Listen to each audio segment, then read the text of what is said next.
अस्सलाम वालेकुम स्टूडेंट्स, मेरा नाम अकील अहमद है।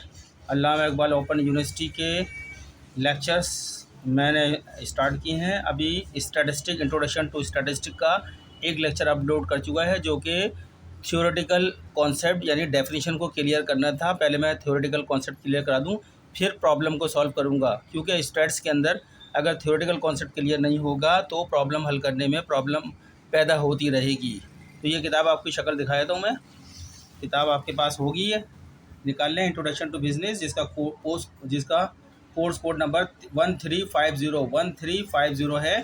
ठीक है, अल्लामा इकबाल ओपन यूनिवर्सिटी की किताब है। आपको नज़र आ रही है सारी, मैंने आपको दिखा दी। इसका मैं अब आ रहा हूँ जो है जहाँ से मैंने छोड़ा था।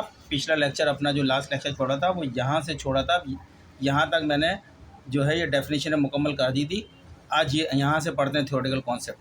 प्रॉब्लम ज़्यादा मुश्किल नहीं है, प्रॉब्लम आसानी हल कर लेंगे, लेकिन थोड़ा समझना ज़रूरी है। इम्तहान में थ्योरेटिकल आंसर भी क्वेश्चन भी आते हैं, उससे भी आपका फ़ायदा हो जाता है। चलें समझने की कोशिश करें। जैसे बता रहा हूँ, मैं इंग्लिश में पढ़ूँगा, फिर इसको उर्दू में आपको बताऊँगा, ताकि आपकी समझ में कुछ अपने पास से एग्जाम्पल दे के भी बताऊँगा।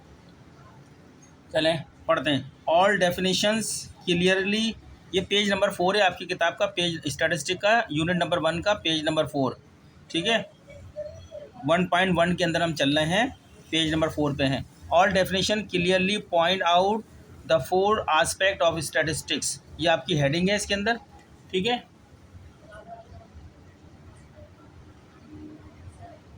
ठीक है, इसका मतलब है कि all definition clearly point out the 4 aspect of statistics, तमाम तारीफ़ें वाज़ा तौर पर स्टैटिस्टिक के 4 आस्पेक्ट यानी पहलुओं की निशानदही करती हैं। ठीक है, पॉइंट आउट के माने निशानदेही करना, आस्पेक्ट माने पहलुओं की निशानदेही करते हैं। 4 आस्पेक्ट, 4 पहलुओं की निशानदेही करती हैं। पॉइंट आउट माने निशानदेही करना। ऑल डेफिनेशन, जितने भी हमने ऊपर पहले डेफिनेशन बयान की है वो तमाम डेफिनेशन है। 4 पॉइंट्स, वो 4 डेफिनेशन जो है आपकी, तमाम तारीफ़ें वाज़ा तौर पर स्टैटिस्टिक को हम शुमारियत भी कहते हैं, मैं बाज़ दफ़ा शुमारियत भी कह सकता हूँ स्टैटिस्टिक की जगह पे। ठीक है, तमाम तारीफ़ें वाज़ा तौर पर शुमारियत यानी स्टैटिस्टिक के 4 पहलुओं 4 आस्पेक्ट्स की निशानदेही यानी पॉइंट आउट करती हैं। ठीक है, ये इसकी हेडिंग है। आगे बता रहे हैं, statistic is the science, science इल्म को बोलते हैं, नॉलेज को बोलते हैं। Statistic is the science which deals with, किससे डील्स करती है? विद मेथड्स ऑफ कलेक्टिंग, कौन से तरीक़ेकार हैं जिससे डील करती है? मेथड ऑफ कलेक्टिंग, कलेक्टिंग माने जमा करना, क्लासीफाइंग दर्जाबंदी करना, प्रेजेंटिंग पेश करना, एंड इंटरप्रेटिंग वजाहत करना, न्यूमेरिकल फैक्ट अददी हक़ाइक़ जो आपके सामने आते हैं उनकी बयान का बता रही है। अब मैं इसको उर्दू मैंने एक वर्ड टू वर्ड करा है, लेकिन अब मैं इसको बाकायदा क्या कह रहा है ये तब समझाता हूँ। मतलब स्टैटिस्टिक या शुमारियात एक ऐसा इल्म है, स्टैटिस्टिक्स या शुमारियात इज़ द साइंस एक ऐसा इल्म है जो अददी अदाद माने न्यूमेरिकल फैक्ट्स, यहाँ पे है अददी अदाद, ऐसा इल्म है जो अददी अदाद माने जिसको शुमार करते हैं हम, गिनती कहते हैं। ठीक है, जो अददी अदाद व शुमार को जमा यानी कलेक्शन, जमा करने, फिर क्लासीफाइंग तरतीब देने, फिर है प्रेजेंटिंग पेश करने, और एंड इंटरप्रेटिंग वजाहत होती है, और इनकी वजाहत करने के तरीक़ों से मुताल्लिक है। समझ में आई बात? मैंने एक वर्ड को बता दिया है, दोबारा बता देता हूँ।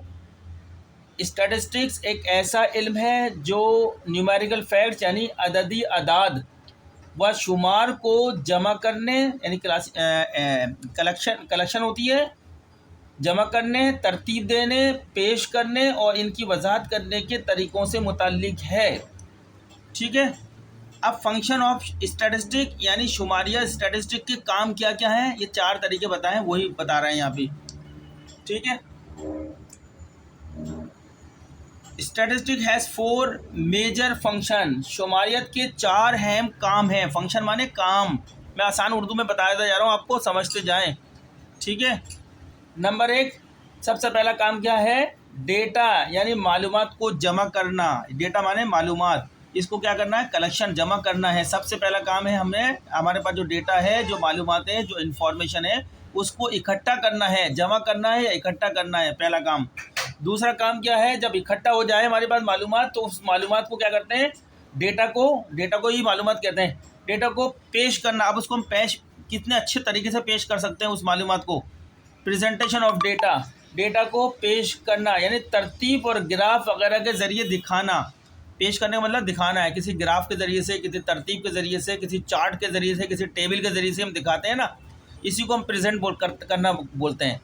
ठीक है, जब ये दोनों काम कर देते हैं, तीसरा काम क्या होता है, जब प्रेजेंट हो जाए डेटा जब प्रेजेंट हो जाए, थर्ड काम होता है डेटा का तज्जिया करना, यानी मालूमात को समझना और जांचना। जो लोग उस आपकी प्रेजेंटेशन को देखते हैं तो आप उससे वो लोग समझते हैं, उस मालूमात जो इन्फॉर्मेशन उसमें दी है उससे कुछ अंदाज़ा निकालते हैं कि क्या मालूमात है। ये समझने का उसको बोलते हैं एनालिसिस करना, तज्जिया करना, समझना। मालूमात को जो कलेक्शन पहले जमा करी थी मालूमात, फिर उसको उस डेटा को हमने प्रेजेंट करा, चार्ट की शक्ल में, टेबल की शक्ल में, ग्राफ की शक्ल में, ठीक है ना, पेश करा। फिर उससे जिन लोगों ने उसको देखा तो उससे कुछ ना कुछ आइडिया उन्होंने अक्स करा, उसको समझा, जाना कि ये क्या कह रहा है, ग्राफ जो है क्या बता रहा है। तो आखिरी में जब ग्राफ को समझ लेते हैं, फिर उससे कोई नतीजा अक्स करने जा रहे होते हैं, यानी इंटरप्रिटेशन ऑफ रिजल्ट्स। जो रिज़ल्ट आया होता है उसकी वजाहत की जाती है, समझ जाता है, यानी नताइज की वजाहत करना, डेटा की बुनियाद पर नतीजा अक्स करना कोई भी। ठीक है, ये चार काम थे जो मैंने आपको बिल्कुल आसान अल्फाज में बताए हैं, जो समझ में आएंगे। पहला काम है डेटा को जमा करना, इकट्ठा करना। दूसरा काम है जब डेटा जमा हो जाता है तो उसको प्रेजेंट करना, टेबल की शक्ल में, ग्राफ की शक्ल में, चार्ट की शक्ल में। जब ये डेटा प्रेजेंट हो जाता है ग्राफ, चार्ट, टेबल की शक्ल में, तो जो लोग इसको स्टडी कर रहे होते हैं, देख रहे होते हैं, वो इसको समझ रहे होते हैं क्या भी इससे क्या मानी मिल रहे हैं। जब मानी समझ में आ जाते हैं तो फिर उस मानी की, उस रिज़ल्ट की वजाहत कर रहे होते हैं, इंटरप्रिटेशन ऑफ रिज़ल्ट। सही है, 4 पॉइंट्स तमाम डेफिनेशन के अंदर 4 ही पॉइंट डिस्कस हुए, जो कि मैंने जो अलग कर दिए। Collection of data, presentation of data, analysis of data and interpretation of results. ठीक है, नताइज का वजाहत, नताइज की वजाहत, यानी डेटा के ज़रिए जो आपकी नताइज आपने अक्स किए हैं एनालिसिस के वक्त, जो है तज्जिया करते वक्त, तो उनका आपकी इंटरप्रिटेशन करनी है, उससे आपने कुछ अपने वजाहत करनी है, क्या करना है। समझ में आ गई होगी। आप नंबर आगे चलते हैं, अगली हेडिंग है आपके पेज की। टाइम बचाते हुए मैंने बहुत आसान तरीके से आपको बताने की कोशिश करी है। आप मेरी आवाज़ को बार बार सुने तो आपको समझ में आ जाएगी थ्योरेटिकल कॉन्सेप्ट स्टैटिस्टिक है क्या। पॉपुलेशन, ठीक है, आगे चलते हैं। अब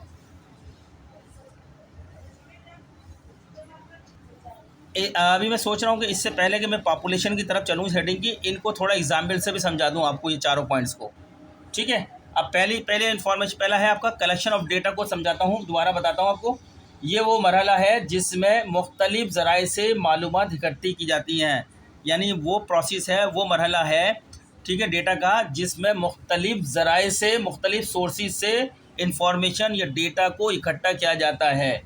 मिसाल ले लेते हैं समझने के लिए कि अगर एक स्कूल जानना चाहता है कि तलबा का पसंदीदा मजमून कौन सा है, यानी स्टूडेंट का पसंदीदा मजमून कौन सा है, स्कूल ये जानना चाहता है, तो क्या करेगा स्कूल, तो वो स्कूल जो है ना, वो तमाम तलबा से सवालनामे यानी सर्वे के ज़रिए मालूमात जमा करेगा। तमाम स्टूडेंट कहेगा, एक क्वेश्चन बनाएगा, क्वेश्चन उनके सामने देगा, वो उसमें टिक मार्क करेंगे, उससे क्या होगी, स्कूल के बाद इंफॉर्मेशन हो जाएगी स्टूडेंट्स के बारे में।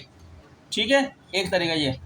अब दूसरा, ये तो आपका होगा डेटा इकट्ठा करने का, कि हम एक फॉर्म बना लेते हैं, सवालनामा बना लेते हैं। वो जो हमारे टारगेटेड लोग होते हैं, जैसे एक स्कूल के टारगेटेड लोग कौन है, स्टूडेंट्स होंगे, वो सवालनामे सारे स्टूडेंट से मुताल्लिक हैं, वो स्टूडेंट को दे देंगे, स्टूडेंट उनको भर के देंगे, तो उससे क्या पता चलेगा, तो उससे जो है उनको जो है मालूमात मिल जाएगी स्टूडेंट के बारे में, कि वो उनका पसंदीदा मजमून कौन सा है, ये पता चल जाएगा स्कूल को, कि ज़्यादातर स्टूडेंट कौन से मजमून को ज़्यादा पसंद करते हैं, तो आइंदा इन फ्यूचर में उसके मुताबिक पॉलिसीज़ वगैरह बनाई जाएंगी। ठीक है, दूसरी बात प्रेजेंटेशन ऑफ डेटा, इसकी भी एग्जांपल्स हम समझा देते हैं। प्रेजेंटेशन ऑफ डेटा को थोड़ा सा और बता, डेटा को पेश करना, जिसका मतलब है डेटा को पेश करना, यानी तरतीब और ग्राफ वगैरह के ज़रिए दिखाना, टेबल के ज़रिए, ग्राफ के वगैरह, चार्ट के ज़रिए थे। तो इसको जमा किए गए डेटा को, यानी जो ऊपर हमने बताया पहला कलेक्शन ऑफ डेटा, जो जमा किया गया डेटा है, को बेहतर अंदाज में दिखाने के लिए जब हम इसको प्रेजेंट करेंगे, अच्छी तरह दिखाएंगे, तो हमारे पास टेबल होते हैं, टेबल के ज़रिए दिखा सकते हैं उस डेटा को हम जो है ग्राफ के ज़रिए भी दिखा सकते हैं और चार्ट के ज़रिए भी दिखा सकते हैं, ठीक है, ताकि इसे आसानी से समझा जा सके। अब मिसाल ले लेते हैं प्रेजेंटेशन ऑफ डेटा की। आपके लिए मिसाल मैं इस तरह लेता हूँ कि स्कूल ने जो तलबा की पसंदीदा मज़ाबिन का डेटा इकट्ठा किया था, जो पॉइंट नंबर 1 पे जो स्कूल ने डेटा सवालनामे दे के डेटा कलेक्ट किया था स्टूडेंट से, ठीक है ना, इकट्ठा किया था, इसे एक टेबल या एक ग्राफ में दिखाया जाएगा ताकि मालूम हो सके कि कौन सा मजमून सबसे ज़्यादा पसंद किया जा रहा है। अब स्कूल क्या करेगा, उस स्टूडेंट से जितने भी फॉर्म आए हैं उनके पसंदीदा सब्जेक्ट के बारे में मालूमात आई है फॉर्म में भर के, उस फॉर्म से इंफॉर्मेशन लेकर एक टेबल बनाएगा या ग्राफ बनाएगा या चार्ट बनाएगा, उसके ज़रिए से पेश करेगा वो सारी इन्फॉर्मेशन को। उसी को बोलते हैं प्रेजेंटेशन ऑफ डेटा। नंबर तीसरा पॉइंट, एनालिसिस ऑफ डेटा। जब ये डेटा भी इकट्ठा हो जाएगा स्टूडेंट से और उसको ग्राफ या चार्ट वगैरह की शक्ल में दिखा भी जाएगा, तो अब इनसे क्या नतीजा आएगा, उससे एनालिसिस होगा, नतीजा निकालेंगे। थर्ड में डेटा का तज्जिया करना, इन्हें मालूमात को समझना और जांचना। अब उसको जो है देखने वाला उससे मालूमात निकालेगा, समझेगा उससे डेटा से। तो ये मरहला जो होता है, ये प्रोसेस, थर्ड प्रोसेस जो होता है आपका, डेटा को गहराई से समझने और मुताल्लिका और मुख्तलिफ तरीक़ों से इसका जायज़ा लेने का होता है। यानी क्या होता है ये मरहला डेटा को गहराई से समझने और मुख्तलिफ तरीक़ों से इसका जायज़ा लेने का होता है। मिसाल लेते हैं आपको समझाने के लिए। यहाँ पे अगर ग्राफ से पता चले कि 60% तलबा मैथमेटिक्स को पसंद करते हैं, 30% इंग्लिश को पसंद करते हैं और 10% दीगर मज़ामीन यानी साइंस है और माशरती उलूम है, आपकी बात इस्लामियात है, इनको 10% लोग पसंद करते हैं, तो इससे मालूम होगा कि ज़्यादातर तलबा मैथमेटिक्स को पसंद करते हैं। एनालिसिस में हम ये रिजल्ट नताइज हक्स कर सकेंगे कि ज़्यादा तलबा, इस ग्राफ से पता चल रहा है कि मैथमेटिक्स को 60% लोग पसंद करते हैं, ये रिजल्ट निकलता है। जब हमारे पास ये चीज़ें आ जाएगा, पता चल जाएगा, तो आप इंटरप्रिटेशन वजाहत करेंगे उसकी, ठीक है। चौथा पॉइंट जो होगा ये पहला, नताइज की वजाहत करना, यानी डेटा की बुनियाद पर नतीजा अक्स करना पहले, और फिर उसकी वजाहत करना। ये मरहला इस डेटा से मुफीद मालूमात हासिल करने और फ़ैसला करने का होता है। ये चौथा जो होता है इंटरप्रिटेशन ऑफ रिज़ल्ट, फ़ैसला करने का होता है। मिसाल लेते हैं यहाँ पे, अगर स्कूल चाहे कि अगले साल ज़्यादा रियाजी की क्लासेस रखी जाएं, अगर स्कूल चाहे कि अगले साल आने वाला जो साल है ज़्यादा रियाजी की क्लासेस रखी जाएं, तो वो स्टैटिस्टिक के नताइज को देखकर, स्टैटिस्टिक के यानी शुमारियत के नताइज को देखकर फ़ैसला करेगा, क्योंकि ज़्यादातर तलबा ने रियाजी को पसंदीदा मज़मून करार दिया है। तो स्टूडेंट से मैंने बहुत वजाहत से एग्जाम्पल के साथ आपके सामने रख दी है। अब 1.2 की तरफ चलता हूँ मैं, आपको नज़र आ रहा होगा, population and sample. Population and sample, मेरा मकसद यहाँ पे आपको स्टैटिस्टिक की बुनियाद का कॉन्सेप्ट क्लियर करा देना है। अगर कॉन्सेप्ट क्लियर होगा तो सवालात आगे समझ में आते जाएंगे। चलें, पहली बात आई है स्टैटिस्टिक्स में, एक पॉइंट आया पॉपुलेशंस। पॉपुलेशन को समझिएगा, सारी स्टैटिस्टिक के अंदर हम जितने भी सब कर रहे होते हैं पॉपुलेशन के ऊपर ही कर रहे होते हैं, ठीक है ना। मालूमात पॉपुलेशन के एवरेजेस भी निकाल रहे होते हैं और उनके मुख्तलिफ पैरामीटर्स वगैरह जो भी होते हैं, हम इसमें सब पॉपुलेशन बहुत इंपॉर्टेंट होता है टॉपिक। चलें स्टूडेंट आगे चलें। पॉपुलेशन को तो पता है, आम ज़बान में, कॉमन इंग्लिश में, नॉर्मल इंग्लिश में पॉपुलेशन आबादी कहलाता है। हर चीज़ की आबादी होती है। एक स्कूल में जितने भी स्टूडेंट्स इस वक्त पढ़ रहे हैं, तालीम हासिल कर रहे हैं, तो वो तमाम स्टूडेंट उस स्कूल की पॉपुलेशन है, याद रख लें। एक चावल की बोरी में जितने भी चावल के दाने हैं, तो उस बोरी की पॉपुलेशन है, वो चावल के टोटल दाने, उसकी पॉपुलेशन है, ठीक है। एक जमात में जितने भी स्टूडेंट्स पढ़ रहे हैं, एक क्लास में 100 हैं, 200 स्टूडेंट हैं, तो वो उस क्लास की पॉपुलेशन है। बताना चाह रहा हूँ मैं, ये पॉपुलेशन की आबादी होती है, हर चीज़ की पॉपुलेशन होती है, ठीक है। एक दफ्तर में जितना भी एम्प्लॉय काम कर रहा है या एक फैक्ट्री में जितने भी मुलाजिम काम कर रहे हैं, वो उस कंपनी की मुलाजमों की पॉपुलेशन है। एक कंपनी में जितनी भी मशीनें काम कर रही हैं, वो उस कंपनी की पॉपुलेशन है। समझ में आ गया होगा मेरी एग्जाम्पलों से आपको पॉपुलेशन का लफ्ज़, ठीक है। अब मैं बताने जा रहा हूँ आपका जो लिखा हुआ है, इसके पहले मैंने कॉन्सेप्ट आपको बता दिया है। By population we mean aggregate of units. Population से मुराद हमारा एग्रीगेट माने मजमुआ होता है यूनिट्स का। किसी भी जो भी चीज़ है, चावल के दाने हैं तो एक बोरी में जितने भी चावल के दाने हैं उन सब का मजमे को पॉपुलेशन कहते हैं। एक स्कूल में जितने भी स्टूडेंट्स हैं जो पढ़ रहे हैं स्कूल में, तमाम स्टूडेंट स्कूल के, यानी यूनिट माने एक स्टूडेंट और तमाम स्टूडेंट को जमा कर लो तो वो एग्रीगेट होता है। एग्रीगेट उस तमाम स्टूडेंट के मजमे को एग्रीगेट कहते हैं, एग्रीगेट ऑफ यूनिट्स कहते हैं।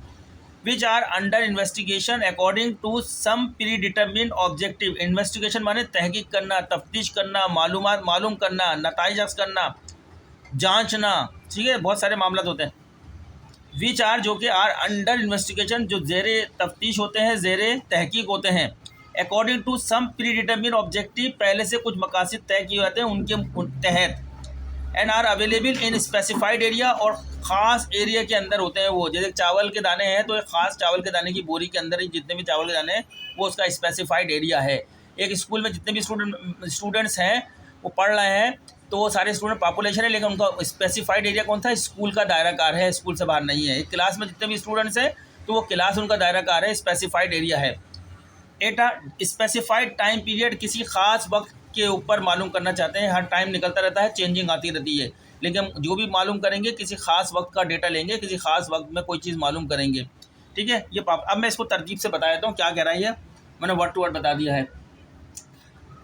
आबादी यानी पॉपुलेशन से मुराद वो तमाम अफराद या चीज़ें हैं जिन पर तहकीक की जा रही है, इन्वेस्टिगेशन की जा रही हो। ये वो तमाम यूनिट्स का मजमा होता है जो किसी ख़ास मकसद के तहत किसी मज़मून, इलाके और वक्त में दस्तयाब हों।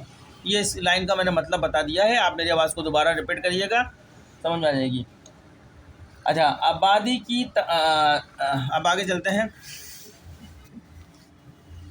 ये नेक्स्ट पेज आएगा, पेज नंबर 5 पर हम आ गए हैं, ठीक है। थोड़ा टाइम लग रहा है लेकिन आपकी फ़ायदे के लिए है कि आपका एक कॉन्सेप्ट क्लियर हो जाएगा। आगे भी आप तालीम हासिल करेंगे, स्टैटिस्टिक्स सब्जेक्ट आता रहेगा तो कॉन्सेप्ट क्लियर हो जाएगा आपका। आगे आ गया पॉइंट है, आपको नजर देखें अपनी किताब का पेज नंबर 5 पर आ जाएँ। ऊपर लिखा हुआ है, बहुत बारीक लिखी हुई किताब में, इसकी जो है कैमरे में बहुत हल्का आती है।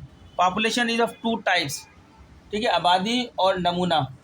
1.2 हमारा चल रहा है टॉपिक, जिसमें हम बात कर रहे हैं आबादी की 2 इकसाम होती हैं। पॉपुलेशन इज़ ऑफ 2 टाइप, आबादी की 2 इकसाम होती हैं। पहली है फिनाइट पॉपुलेशन यानी महदूद आबादी होगी, दूसरी इनफिनाइट पॉपुलेशन लामहदूद आबादी जो होगी, ठीक है। महदूद आबादी यानी फिनाइट पॉपुलेशन जिसमें अफराद या चीज़ों की गिनती मुमकिन हो। फिनाइट में हम पॉपुलेशन उसकी गिनती कर सकते हैं, काउंट कर सकते हैं। एक क्लास में 50 लड़के हो सकते हैं, 100 लड़के हो सकते हैं, उसको गिनती कर सकते हैं। लिहाजा वो क्लास के अंदर जो लड़के होंगे वो फिनाइट पॉपुलेशन होगी।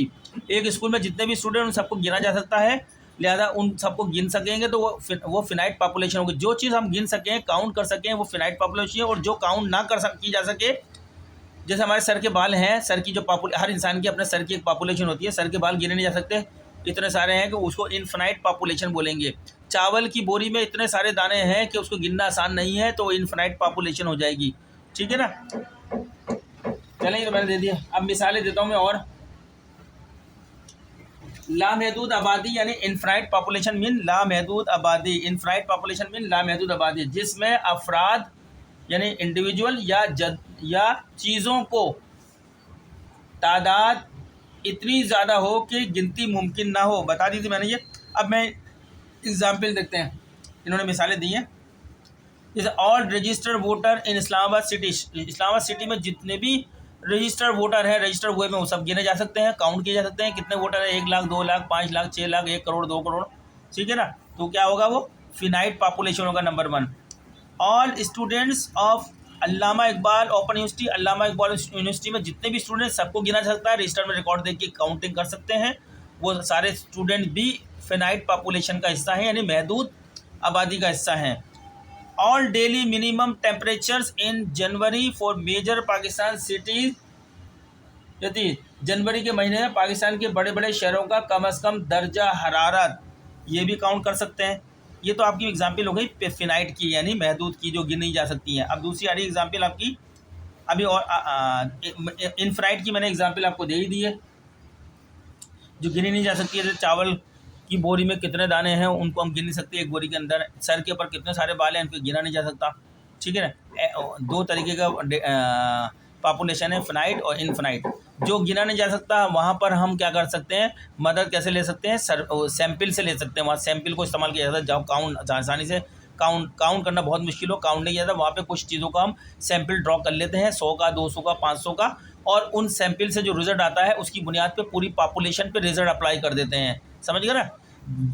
जो आपकी पॉपुलेशन जो है गिनी नहीं जा सकती, काउंट नहीं की जाती, इनफिनाइट शक्ल में होती है, तो उसमें से हमको क्या सैंपल ड्रॉ करना पड़ता है, और सैंपल्स के अंदर जो रिजल्ट आते हैं उस रिजल्ट की बुनियाद पर हम पूरी पॉपुलेशन पे वो रिजल्ट अप्लाई कर देते हैं। जबकि फिनाइट में हम तमाम रिजल्ट उसकी पॉपुलेशन पे निकालते हैं, क्योंकि वो इतना ज़्यादा नहीं होता, काउंट कर सकते हैं। बात समझ में आ गई होगी। अगला पॉइंट चलते हैं, सैंपल जिसकी बात कर रहे थे हम, इनफिनाइट पॉपुलेशन के लिए बात कर रहे थे कि जहाँ जिसको गिनना बहुत मुश्किल हो, तो वहाँ पे हमें सैंपल की ज़रूरत पड़ती है, नमूने की ज़रूरत पड़ती है, नमूना निकाल लें। चावल की दारी में जब हम चावल ख़रीदने जाते हैं मार्केट में, तो हम चावल का हर दाना नहीं चेक करते, बल्कि हम मुट्ठी में थोड़े चावल उठा के देखते हैं, हाँ भाई ये चावल सही है, उससे हम पूरी बोरी पर अंदाज़ा कर लेते हैं, हाँ ये चावल सही है। फिर हम ले लेते हैं 5 किलो चाहिए, 10 किलो चाहिए, थोड़ा सा एक टेस्ट करते हैं सैंपल को उठा के देख के, ठीक है ना। पूरे कपड़ा खरीदते हैं तो कपड़े का पूरा थान हम खुलवा के चेक नहीं करते, थोड़ा सा हाथ लगा के कपड़ा देखते हैं, वो हमारा सैंपल होता है जितना हम देखते हैं।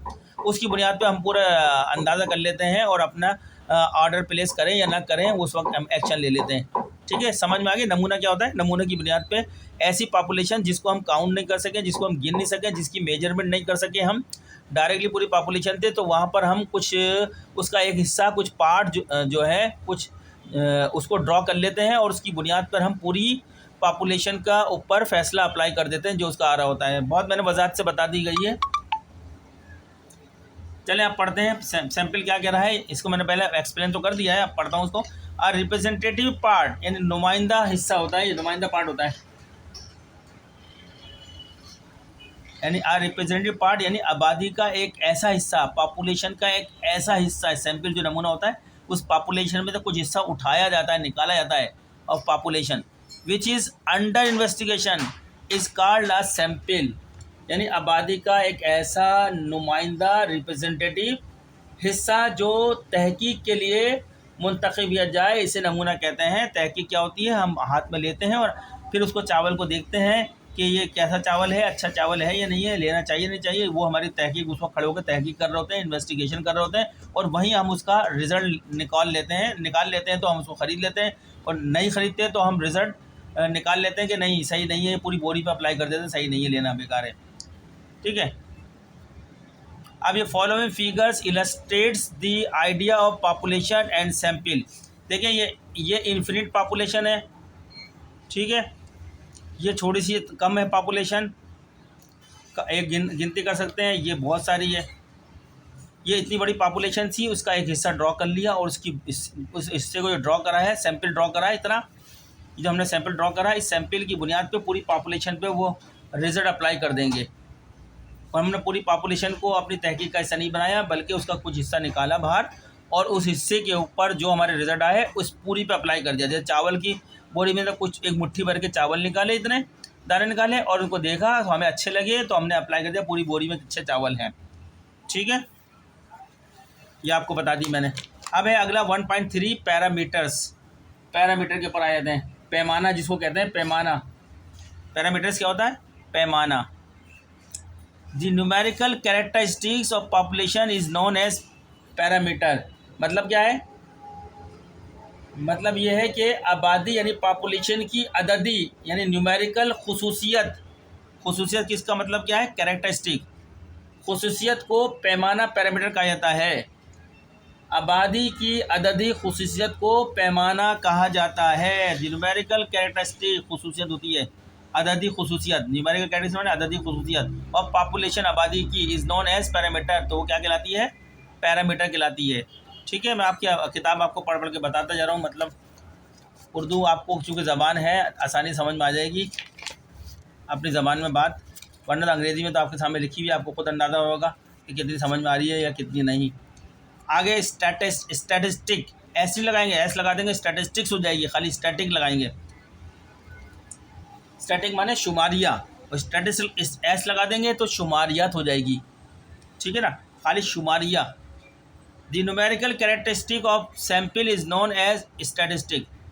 The numerical characteristic of sample is known as statistic, page number 5 पे ये पढ़ा मैंने। ये इसका मतलब ये 1.4 का मतलब ये जो मैंने पढ़ा है, नमूने यानी सैम्पल को क्या बोलते हैं, नमूने। सैम्पल का माना होता है नमूने। नमूने के अददी यानी न्यूमेरिकल जो बात हुई है, अददी खुसूसियत, न्यूमेरिकल कैरेक्टरिस्टिक, अददी खुसूसियत, ठीक है ना, खुसूसियत को शुमारिया कहा जाता है, इज़ नॉन एज स्टैटिस्टिक, शुमारिया कहा जाता है। चलिए अब आगे चलते हैं, किताब को पलटते हैं, ठीक है, नज़र आ रहा है आपको, ठीक है।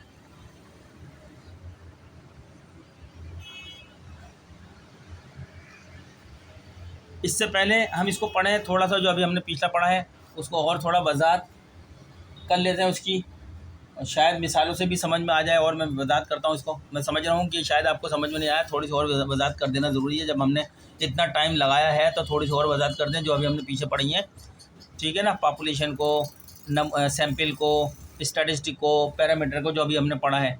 इससे पहले कि हम ये शुरू करें 1.5, 1.4 को और 4 था 1.2 से लेके 1.4 तक को दोबारा हम वजाहत कर लेते हैं, 1.2 से 1.4 तक की। चलें, आबादी और नमूना।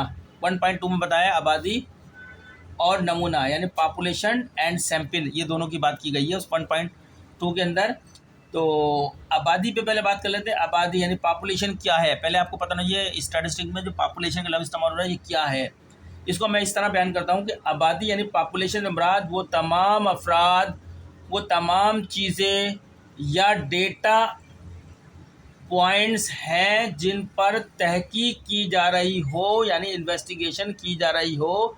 ये वो मुकम्मल ग्रुप होता है जिसके बारे में हम मालूमात हासिल करना चाहते हैं। पॉपुलेशन एक मुकम्मल ग्रुप है, हम पॉपुलेशन के बारे में मुकम्मल मालूमात हासिल करना चाहते हैं। बात समझ में आई? और ज़्यादा आसान करके बोला है।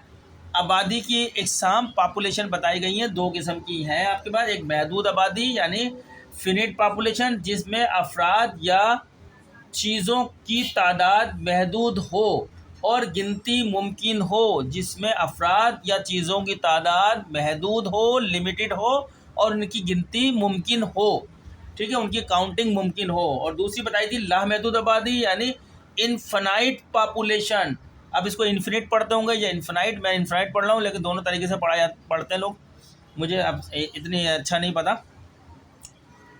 लामहदूद आबादी इनफिनाइट पॉपुलेशन, जिसमें अफराद या चीज़ों की तादाद इतनी ज़्यादा हो कि गिनती मुमकिन ना हो। इतना लार्ज नंबर ऑफ डेटा होता है तो उसको हम काउंट नहीं कर सकते, गिन नहीं कर सकते इनफिनाइट पॉपुलेशन में, ठीक है। बात समझ आबादी की इकसाम भी। अब मैं यहाँ थोड़ी मिसालें भी बयान कर लेता हूँ इसके ऊपर। मिसालों में ले लेता हूँ, इस्लामाबाद के तमाम रजिस्टर्ड वोटर महदूद आबादी हैं। ये इसमें बताई थी इस्लामाबाद में जितने भी रजिस्टर्ड वोटर हैं उन सबको काउंट कर सकते हैं, गिन सकते हैं, तो लिहाजा वो महदूद पॉपुलेशन है। वो जितना भी उसका रिकॉर्ड है वोटरों का वो पूरी एक पॉपुलेशन है, पूरी पॉपुलेशन है जो कि महदूद है, यानी उनको गिन सकते हैं, काउंट कर सकते हैं। फिर आगे अल्लामा इकबाल यूनिवर्सिटी के तमाम तलबा, ये भी महदूद आबादी है क्योंकि अल्लामा इकबाल यूनिवर्सिटी में जितने भी तलबा हैं उन सबको हम गिन सकते हैं, काउंट कर सकते हैं, लिहाजा लिमिटेड इनफिनाइट पॉपुलेशन है। फिनाइट माने लिमिटेड पॉपुलेशन है।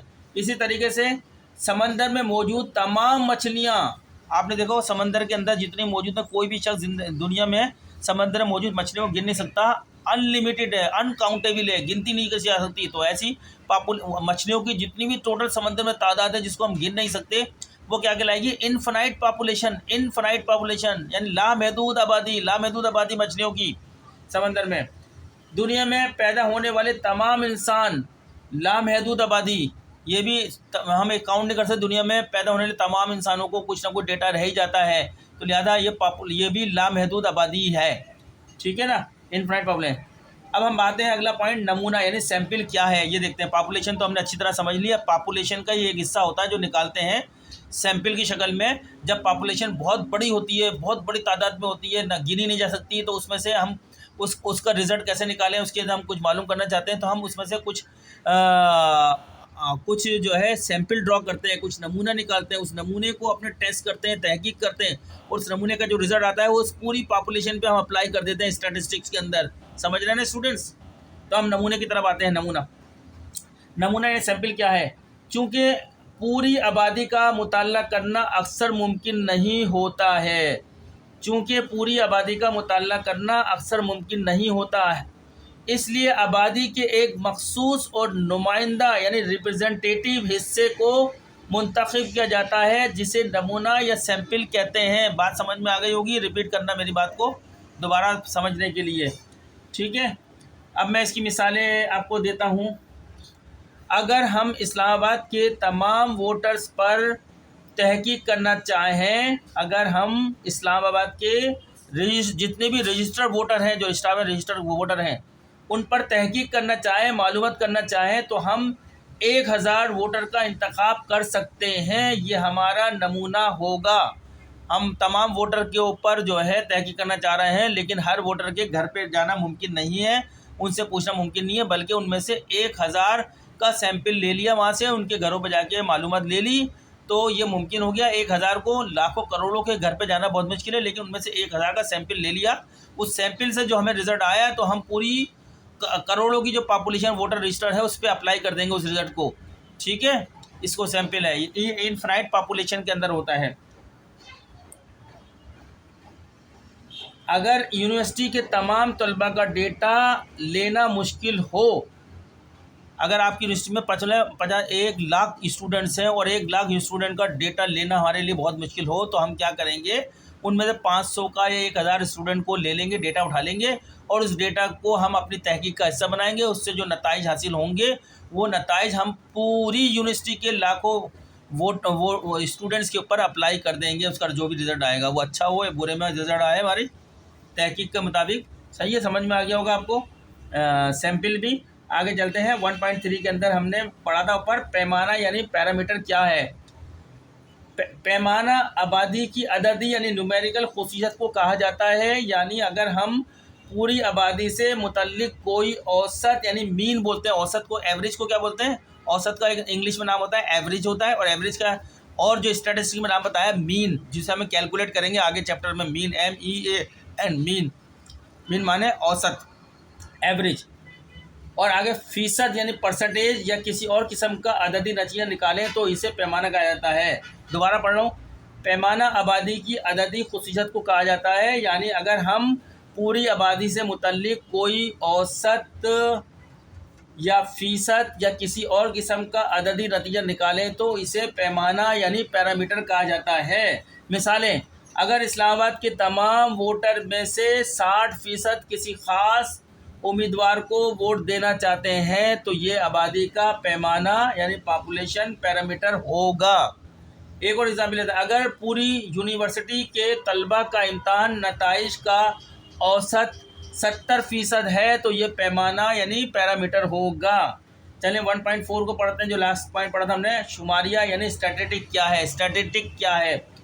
जब हम आबादी का मुकम्मल डेटा हासिल करने के बजाय सिर्फ नमूने यानी सैंपल का डेटा लेते हैं और इसका औसत यानी मीन या एवरेज या परसेंटेज फ़ीसद या कोई और अददी तज्जिया करते हैं, तो इसे हम शुमारिया यानी स्टैटिस्टिक कहते हैं। स्टैटिस्टिक STATISTIC कहते हैं। 1.4 के अंदर आपको बताया, मिसालें देता हूँ इसकी मैं। अगर हम 1000 वोटर्स के नमूने यानी सैंपल से मालूम करें कि 58% किस ख़ास उम्मीदवार को वोट देना चाहते हैं, तो ये शुमारिया यानी सैंपल स्टैटिस्टिक होगा। दूसरी मिसाल, अगर हम 500 तलबा के नमूने का औसत यानी एवरेज निकालें यानी मीन निकालें और वो 68% आए, तो ये शुमारिया होगा। वो जो 68% रिजल्ट आया है, इसी को हम शुमारिया कहेंगे, ठीक है। तो इन तमाम बातों को आशा कर देता हूँ। आबादी ने पॉपुलेशन मुकम्मल ग्रुप जिस पर तहकीक की जा रही हो। आबादी या पॉपुलेशन क्या है? एक मुकम्मल ग्रुप है जिस पर हम तहकीक कर रहे हैं।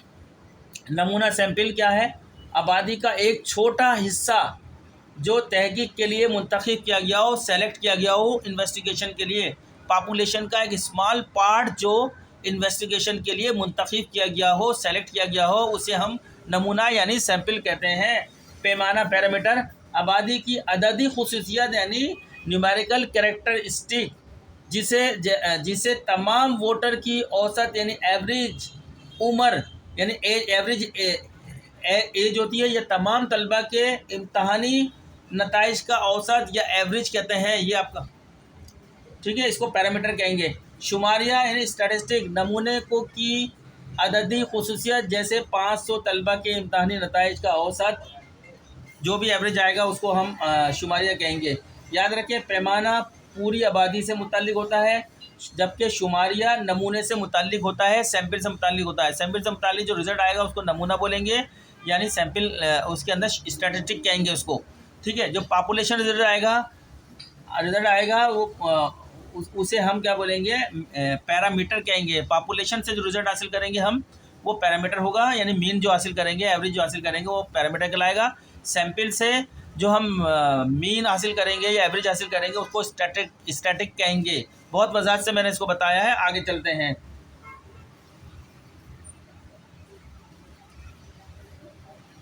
एक आम जिंदगी की मिसाल अप्लाई करते हैं यहाँ पर हम।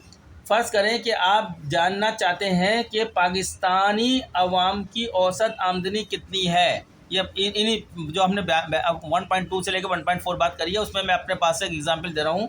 फ़र्ज़ करें कि आप जानना चाहते हैं कि पाकिस्तानी अवाम की औसत आमदनी कितनी है। अगर आप पूरे पाकिस्तान के हर शहरी से मालूमात लें, अगर आप पूरे पाकिस्तान में रहने वाले हर शहरी से उसके घर पर जाकर मालूमात लें तो ये आबादी यानी पॉपुलेशन होगी।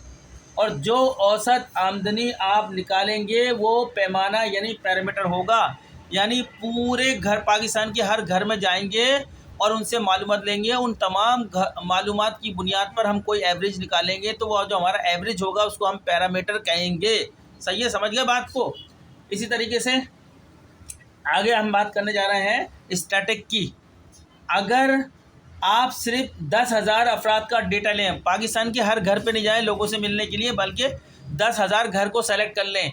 अब 10,000 घर का डेटा लें तो ये नमूना सैंपल होगा, फिर ये उस पॉपुलेशन का एक सैंपल है, स्मॉल पार्ट है जो आपने लिया है। अब इसके ऊपर आप तहकीक करेंगे, जो रिज़ल्ट आएगा इसका जो है तहकीक करके और इसे निकाला गया औसत शुमार, वो रिज़ल्ट को हम क्या कहेंगे यहाँ पे, स्टैटिक कहेंगे। अगर हम सैंपल से कोई रिज़ल्ट निकालते हैं तो वो हमारा स्टैटिक कहलाएगा। अगर पूरी आबादी से कोई रिज़ल्ट निकालते हैं तो वो हमारा पैरामीटर कहलाएगा। ये बहुत इंपॉर्टेंट बात है स्टैटिस्टिक की। आगे बहुत सारे चैप्टर में इसका जिक्र होगा, ये अभी यहीं पे समझ लें आप। इसी तरह अगर कोई कंपनी अपने तमाम ग्राहकों यानी पॉपुलेशन ग्राहकों कस्टमर, एक किसी कंपनी के जितने भी कस्टमर हैं दुनिया में हैं वो सब उस कंपनी की क्या है, कस्टमर पॉपुलेशन है, वो कस्टमरों की पॉपुलेशन है। इस तरह अगर कोई कंपनी अपने तमाम ग्राहकों की राय मालूम करना चाहती है तो वो 1,000 ग्राहकों यानी सैंपल का सर्वे करेगी, यानी तमाम दुनिया में फैले हुए कस्टमरों के जगहों पर नहीं जाएगी बल्कि उनमें से कुछ डेटा उठाएगी, अपने कस्टमरों का 1,000 total small part of the population का उठाएगी, ठीक है ना, उठाएगी और उस पर अपना जो है इन्वेस्टिगेशन करेगी। जो नताइज हासिल होंगे वो क्या कहलाएंगे, स्टैटिक कहलाएंगे, शुमारिया कहलाएंगे, क्योंकि हम पूरे कस्टमरों के से मालूमात नहीं ले रहे हैं बल्कि तमाम कस्टमरों की एक सैंपल ड्रॉ कर रहे हैं 1,000 का। उस 1,000 पे जो रिज़ल्ट आ रहा है वो रिज़ल्ट का नाम हमने कहा है स्टैटिक। अगर हम तमाम कस्टमरों के पास जाके डेटा लेते जो हमें सालों लग जाते और उस डेटा पे हम रिज़ल्ट निकालते तो वो रिज़ल्ट का जो नतीजा आता है उसको हम पैरामीटर कहते हैं, ठीक है स्टूडेंट। बहुत डिटेल में मैंने 1.4 तक की बातें आपको समझा दी है। तो आज मैं अभी ये बहुत लंबा हो गया, 1.5 नेक्स्ट लेक्चर में कवर करता हूँ, आप इसको देखें, स्टडी करें। तब तक के लिए अल्लाह हाफिज़। चलते हुए आपसे गुजारिश कर रहे हैं कि आप हमारे चैनल को लाइक करें, सब्सक्राइब करें, ज़्यादा से ज़्यादा फैलाएँ, मुख्तलिफ मुल्क के मुख्तलिफ पार्टों ग्रुपों के अंदर फैलाएँ ताकि ज़्यादा चले, हम ज़्यादा से ज़्यादा लेक्चर दें, क्योंकि इसकी जो है बहुत कम चल रहा है, लोग बहुत कम सब्सक्राइबर हैं, बहुत कम लोग देख रहे हैं, इसीलिए हमारी हिम्मत नहीं बनती ज़्यादा लेक्चर देने की। कोर्स को हम वरना हर कोर्स को पढ़ा सकते हैं आपके सारे, लेकिन आपका रेस्पॉन्स आना बहुत ज़रूरी है। अगर आप चाहते हैं कि अच्छा रेस्पॉन्स आए तो ज़्यादा से ज़्यादा इसको आप आगे बढ़ाएं, इस पर कमेंट्स भी करें, हमसे पूछे भी, सवाल भी करें। चलें मिलते हैं नेक्स्ट लेक्चर में, हम पढ़ेंगे 1.5 से शुरू करेंगे, ऐसा ऐसा करते हुए हम इसके फिर न्यूमेरिकल तरफ चलाएंगे, आपका थ्योरेटिकल कॉन्सेप्ट मुकम्मल हो जाएगा। तो नेक्स्ट लेक्चर तक के लिए अल्लाह हाफिज़।